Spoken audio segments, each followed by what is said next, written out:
뉴욕시장으로 당선된 조란 맘다니가 트럼프 대통령을 향해 보고 있는 걸 알고 있다면서 볼륨을 올리라며 도발에 나섰습니다. 이에 맞서 트럼프 대통령도 대선 승리 1주년을 맞아 연설하면서 뉴욕시장 선거에서 맘다니가 당선한 것에 대해 비판에 나섰습니다. 트럼프 대통령은 마이애미에서 열린 아메리카 비즈니스 포럼에서 어젯밤에 선거 결과 이후 모든 미국인이 직면한 결정은 이보다 더 명확할 수 없다며 우리는 공산주의와 상식 중에서 선택해야 한다고 말했습니다. 이제 시작일 뿐이라며 경고했고 민주당이 일본의 자살 특공대인 가미카제 같다고 했습니다. 이어 민주당이 미국에 무슨 짓을 하려는지 알고 싶다면 어제 뉴욕 선거 결과를 보면 된다며 그들은 공산주의자를 시장으로 내세웠다고 비판을 이어갔습니다. 또 민주당은 미국을 공산주의, 쿠바나 사회주의, 베네수엘라로 만들려고 필사적이라고 덧붙였습니다. 좌파 색채가 강한 맘다니 당선으로 뉴욕 월가의 반응도 엇갈렸습니다. 먼저 맘다니를 마르크스주의자라고 불렀던 JP모건의 제이미 다이먼 CEO는 맘다니를 돕겠다며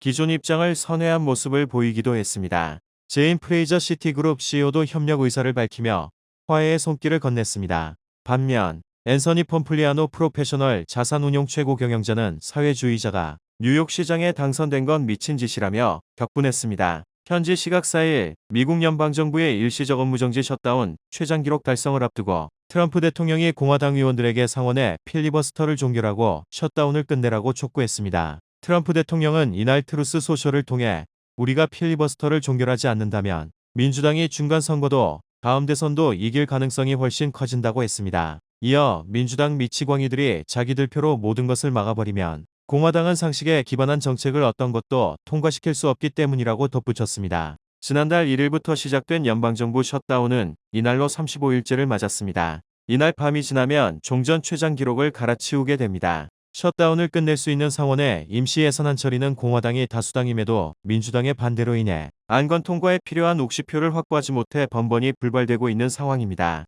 트럼프 대통령이 말한 핵옵션은 의사규칙 변경을 통해 필리버스터 종결 투표의 의결정 족수를 60명에서 단순 과반인 51명으로 낮추는 것을 의미합니다. 이 경우 다수당이 원하는 안건을 일방적으로 처리할 수 있는데 이는 상원의 전통적인 협치 문화를 파괴하는 것으로 마치 핵폭발처럼 정치적 파장이 크다는 의미에서 핵옵션으로 불립니다. 트럼프 대통령은 필리버스터를 끝내지 않는다면 앞으로 3년간 아무 법안도 통과되지 못할 것이고 공화당이 그 비난을 받을 것이라며 중간 선거를 포함해 선거 결과는 참혹해질 것이라고 말했습니다. 현지 시각 3일 트럼프 대통령이 뉴욕시장 선거를 하루 앞두고 민주당 조란 맘다니 후보를 향해 맘다니가 당선되면 뉴욕시는 경제 사회적으로 완전한 재앙이 될 것이라고 지적했습니다. 트럼프 대통령은 이날 트루스 소셜을 통해 공산주의자 후보 맘다니가 뉴욕시장 선거에서 승리한다면 공격우대는 최소한의 돈 외에는 뉴욕에 연방정부 기금을 보낼 가능성이 매우 낮다고 했습니다. 이어 공산주의자가 시장을 맡으면 한때 위대했던 도시가 성공은커녕 생존조차 불가능해지기 때문이라며